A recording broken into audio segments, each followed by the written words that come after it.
Welcome back, students. Now we are going to proceed with the lesson 2.1 on Saying Please by A.G. Gardiner, part 3. Here A.G. Gardiner gives examples of good manners. He has given an example of a polite bus conductor.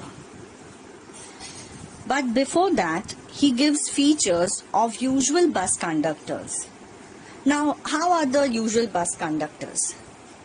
They think that the passengers are their natural enemies, and the chief purpose is to cheat them.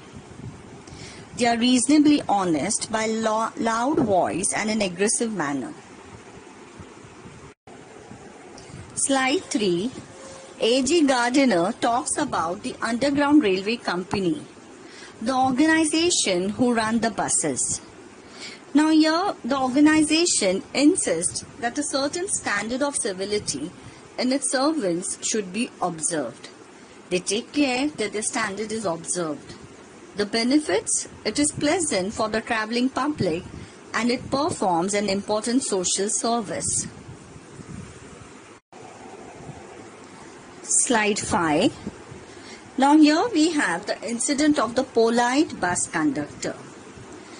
I jumped on the bus and found no money in my pocket. I is the author. Now imagine if you have got into a bus and you have no money for the ticket. What would be the normal reaction? The normal reaction of the bus conductor would be, he would say, I know that's the stale old trick. And when you say, I haven't a copper on me, so the normal conductor, he would say, off you get. He will throw you down from the bus. But here, the reaction of the polite bus conductor was, oh, you needn't get off.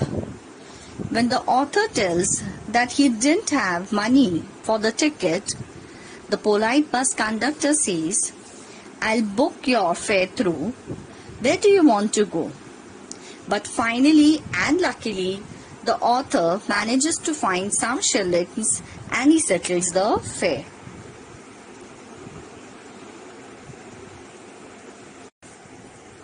A.G. Gardiner further cites another incident of the bus conductor. Now one day what happened? The author's most sensitive toe was trampled by the same bus conductor due to his heavy boots. The author was angry and in pain. The bus conductor said, sorry sir.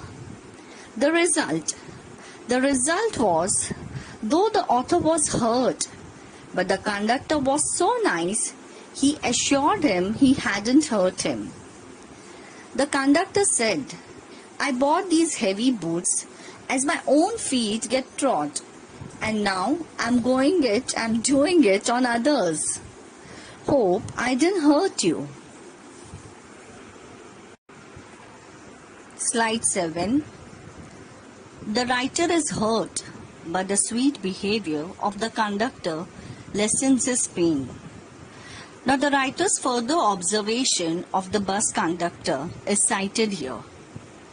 In the rainy season, on dealing with people, he would give a tip that there was room inside.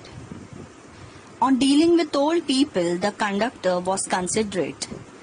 And on dealing with children, he would be like a father. On dealing with young people, he would be merry and jest.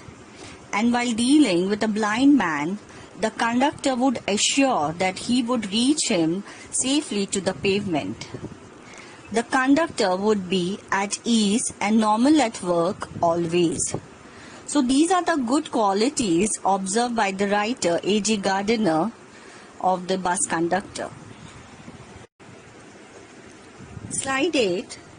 The two incidents discussed by A.G. Gardiner so far is one of the bad manners, that is the incident of the liftman, and the second incident of the bus conductor, which depicted the good manners. So here we have come to an end of this PPT. I hope the students have understood the first part, the second part and the third part of this lesson. We will conclude with this lesson named on saying please by A.G. Gardner in the next PPT. Thank you.